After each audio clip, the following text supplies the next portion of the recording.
Keep in mind now that under the corporate profits tax, only profits would be taxed, and those after federal taxes. After considering the list of possibilities, as I have done now, for a good many rather agonizing hours, I hope that you will keep your thinking clear and straight about a corporation profits tax. In the first place, I am not, repeat, not going to recommend such a tax at this time, but I frankly do not know how much longer such a tax can be postponed in Texas. About 40 states, I am told, already have it in some form. Most of these states also have a sales tax, and some levy a personal income tax as well. In the present instance, when we here in Texas need only a source to produce about 4 2/10% of the general revenue required for the biennium, I suggest that we turn to a lesser business tax source in addition to one other item.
Balked in his plans for raising additional state revenue through the Cabinet plan, Governor Preston Smith today addressed a joint session of the Senate and the House of Representatives to tell them what he wanted to do to raise more money.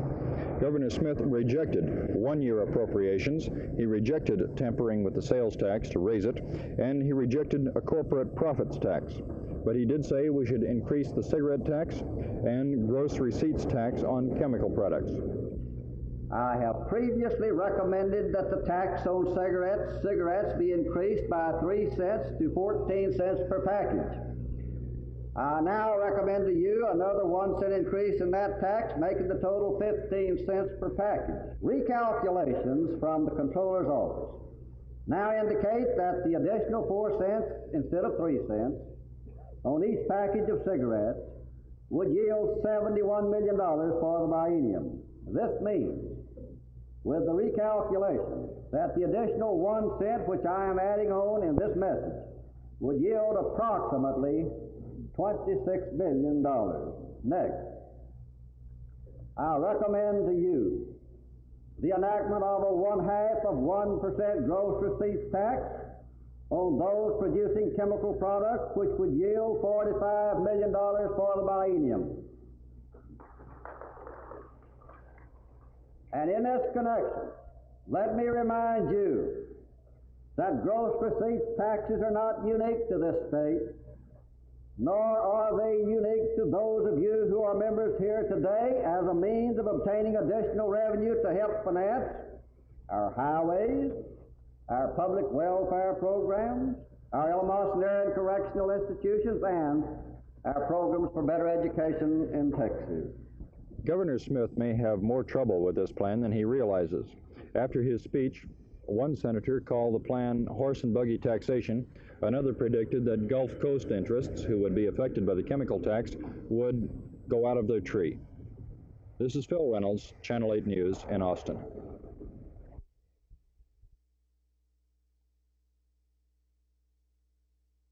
You want to try it again?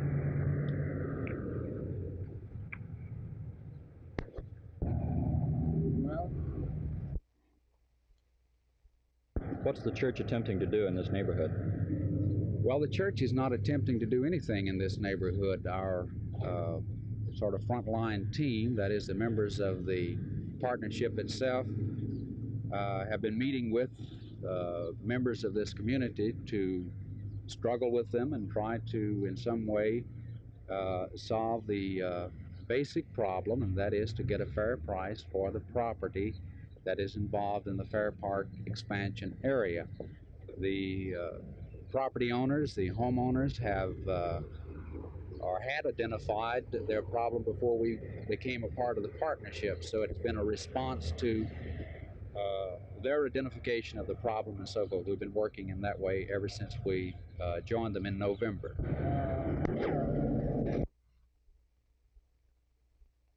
We feel that the city is stalling, which they have created some hardship among the homeowners and things, and we feel that they're stalling, trying to make things hard where we won't have any other alternative but to sell to them. What have they done that leads you to believe they're stalling? They first decided that they were going to discontinue buying. Then they decided that the park board decided that they did need the property, and they have started back to negotiating with the homeowners in private.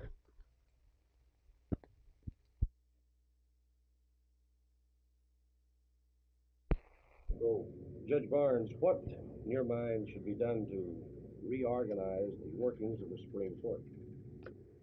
Well, as I see the present situation, you need two reforms in two areas. One in the jurisdiction of the court itself, so far as certain interpretations which the court has made under the Interstate Commerce Clause of the Constitution and under the 14th Amendment to the Constitution.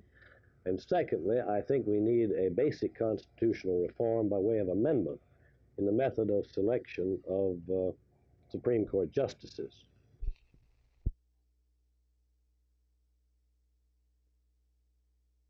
The war of words between City Councilman Harris Hoover and his opponent for Place 2, Jess Johnston, continues. Hoover says that the Good Government League, defunct or at least not active since 1967, is pushing Johnston. Johnston says Hoover uses his place on the council for personal gain. Mrs. Jeannie Trammell, accused of the 1966 poisoning of her husband over in Arlington, is soon to be released from the state hospital at Wichita Falls. And District Judge Charles Lindsay says he has been contacted about bringing the woman to trial on the charge. Before she can be tried for the poisoning of her husband, she must face a jury in Fort Worth or somewhere, and that jury must concur with spokesmen from the hospital who say that Mrs. Trammell is now sane. In Fort Worth, Jerry Taft, Channel 8 News.